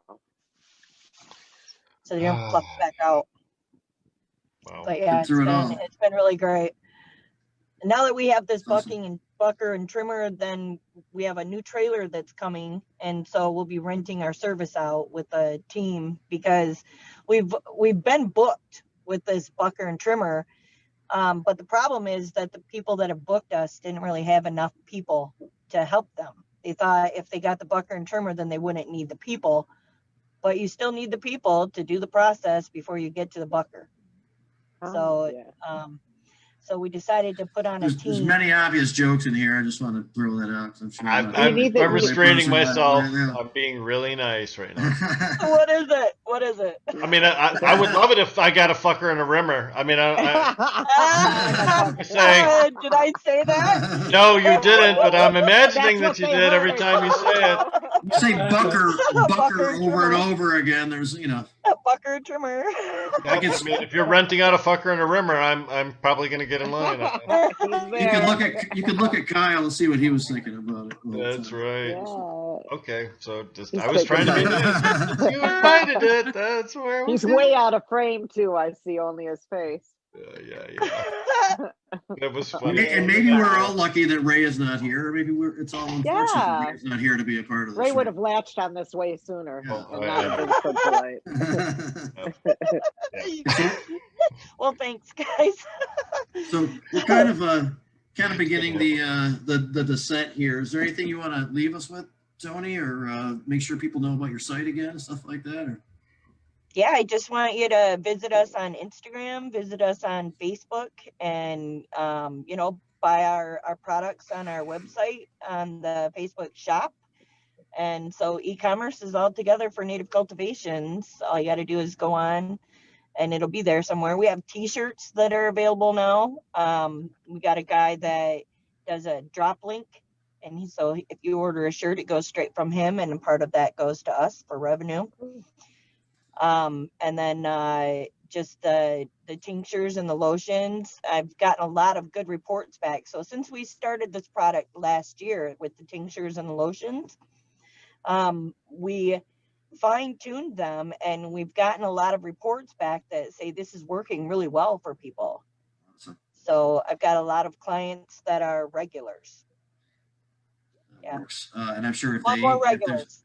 there's a group of people like that like it, then that represents, a lot more out there who could also benefit from those things. Yeah. One thing Yep. too, before we move on a little bit, have you had conversations? You expressed to us. I just want to recount here that there was something with the Bay Mills community that you guys have had some discussions with them, or there's some connection there. Right. Yeah. No, there's what it is we actually started a group. It's an association that's called the Tribal Hemp and Cannabis Community, the Michigan Tribal Hemp and Cannabis Community, so that we can reach out to the tribes and let them know who's involved in the cannabis industry, and what tribal members are growing hemp and what tribal members are doing medical grows and things like that. Because Bay Mills did come out and start they created the infrastructure for the community to come and do a hemp industry there. And they have a partner that is not us, that came out of state. So we didn't get the opportunity to work with them because they worked with somebody else and they didn't really know about us. So we started that association so that we can do a directory so that the tribes can finally know who of their members are involved. I understand from Whitney Gravel, who we interviewed on this show. She represents Bay Mills. She's an attorney. She said there were 14 different Native groups in the state of Michigan. I'm not familiar with all of them. Yeah. What did she? I didn't watch that show either. I missed it. Oh, yeah. she's awesome. I got to go back. It was pretty cool. She's very amazing. sharp. Yeah, it was awesome. Yep. They tried to get a hold of the state of Michigan to work something out, as far as lining up with the way that the state generally does it. That's their normal approach to these things. And they couldn't get anybody's attention for like a year. Yeah. So they now just they're went doing on them. They're doing their own thing, just doing it. Yeah. I mean, we've had interviews. We've had requests from the Little River Band, and we've had requests from the Grand Traverse Band and from the Sault Ste. Marie tribe. And we've been up with the Cloud at Bay Mills. And so, we trade seeds back and forth with him. He has some of our hemp seeds, some of our genetics there for that community. So I imagine that we're going to be there, in the long run for that community. They've got some big plans going on, including opening up a dispensary and a production facility and a cultivation facility that would stand independent from the state network, including a tasting lounge, which should be associated with but not directly on the property of their casino, which would be a really big interesting draw. They were talking I believe that they're all looking at that. Well, she was talking directly about using cannabis while sitting in the casino gambling. I have to watch that again because man. Yeah. I asked about that. That stuck with me because that would. Yeah, they're all looking at it. I would like that in Detroit now. I mean, not to be obvious, but I'm not a big gambler, but I would go there for that experience. Run through there every once in a while. There's lots of things to do. Like that, Casinos are always fun. For sure. There's lots of people. There you have shows. They got shows there too. Beautiful. More likely to go if it wasn't prohibited to smoke pot there. Yeah, for sure. And that's going through the pipeline. I mean, I'm hearing it all day long. My sister is now a member of the tribal council for the Grand Traverse Band. And they said that they want to make sure this year that they get the infrastructure set up for tribal members who want to pursue the industry for cannabis.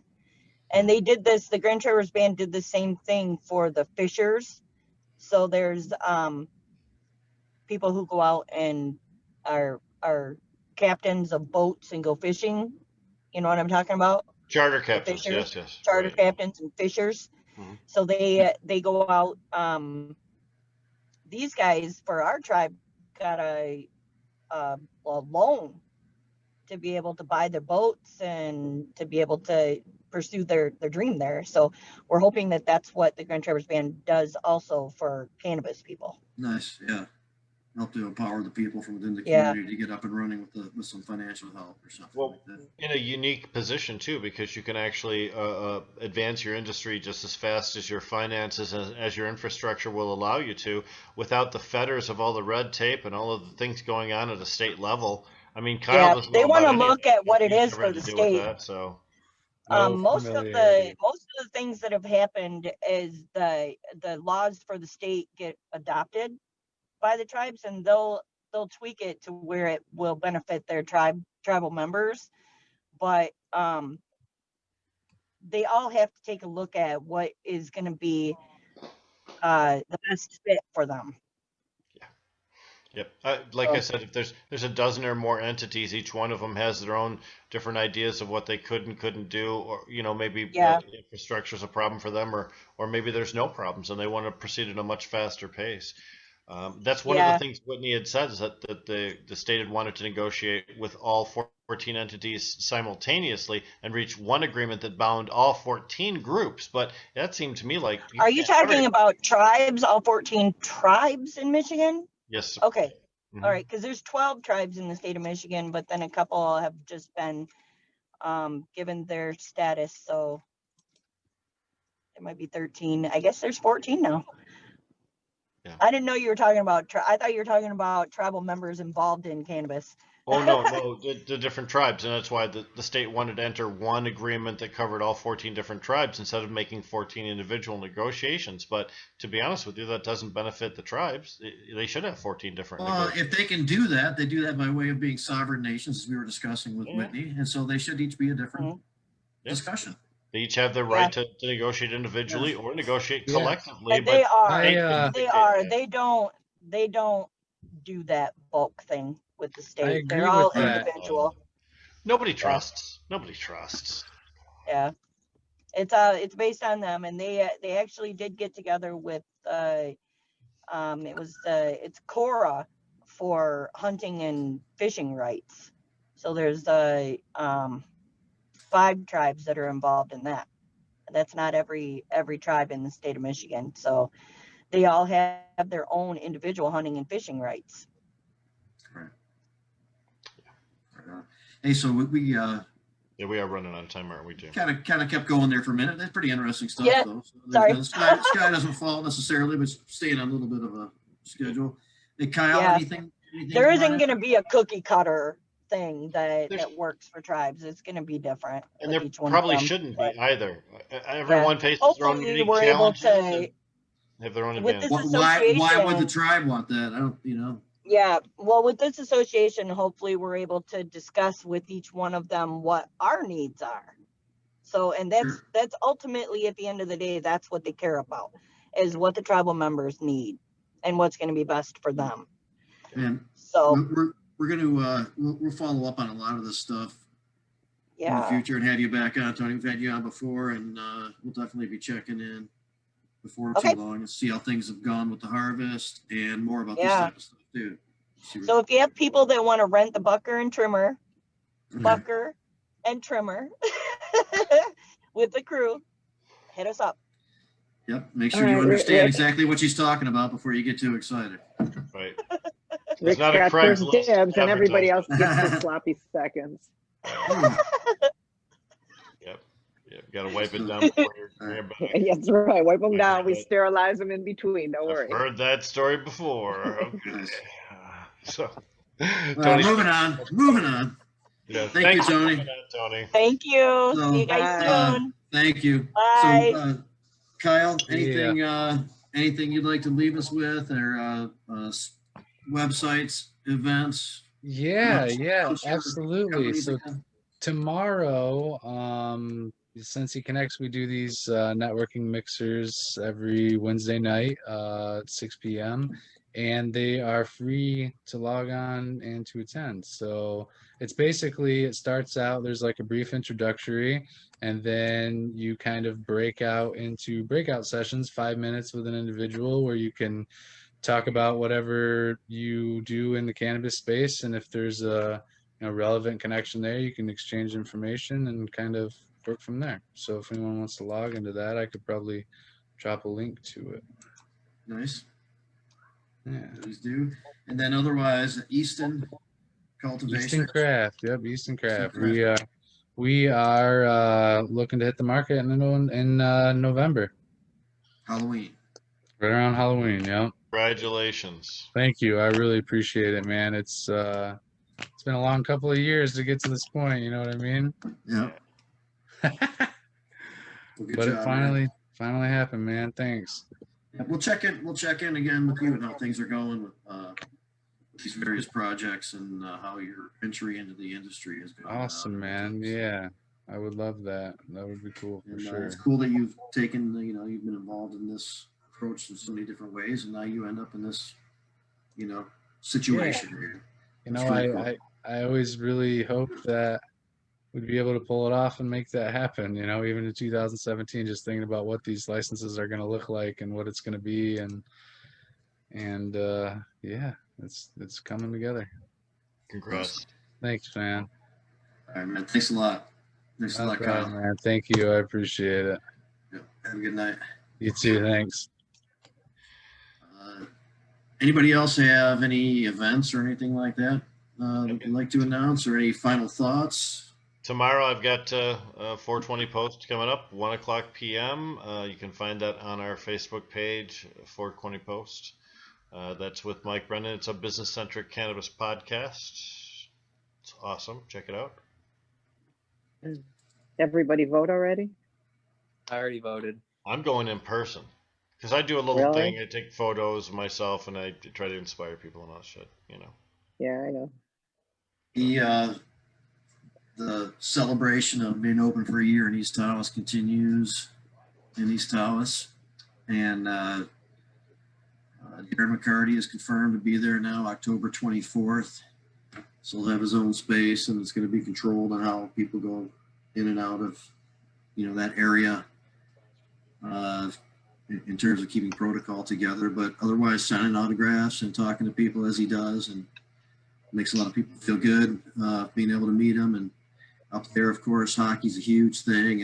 And the last time we were able to be up there, we were able to hang out with Darren and do the slapstick comedy show and everything, and raise money for the youth hockey league. So part of this visit will be Darren turning over the money that we raised that night to the head of the youth hockey league. What a great night that was. That was so much fun. Darren is so accommodating, and he's just, what a great guy. And the comedians were very funny. It was a I laughed my ass off all night long. Yeah, it was great. Chrissy Kinney is one of our fans. She's also been on our show before, and she was a comedian who was up there. She really knocked it out of the park. Wow, And Darren McCarty, as the host, he does a good job, man. He's got a lot of skills that D-Mac does. Yeah, he sure does. Yeah, he's funny. Yeah, he's definitely got that down now, man, and people dig it. And he's a natural. People should definitely be watching that. So that's cool going on. So we decided to kind of spread out the celebration throughout the month instead of having any one, big thing or whatever. There'll be some vendors there this weekend and also at the same time.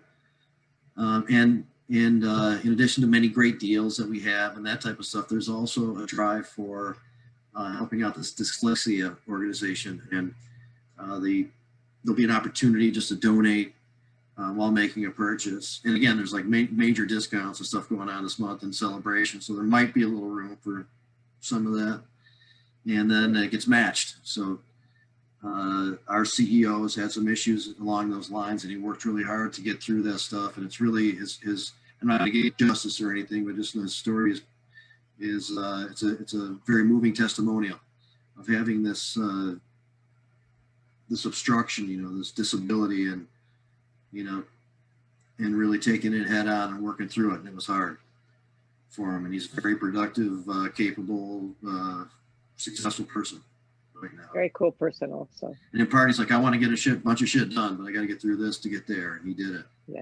Yeah. Plus, it's beautiful up there this time of year too. It's the perfect time if you want to make a trip up into East Tawas. Beautiful time of year to go. It is.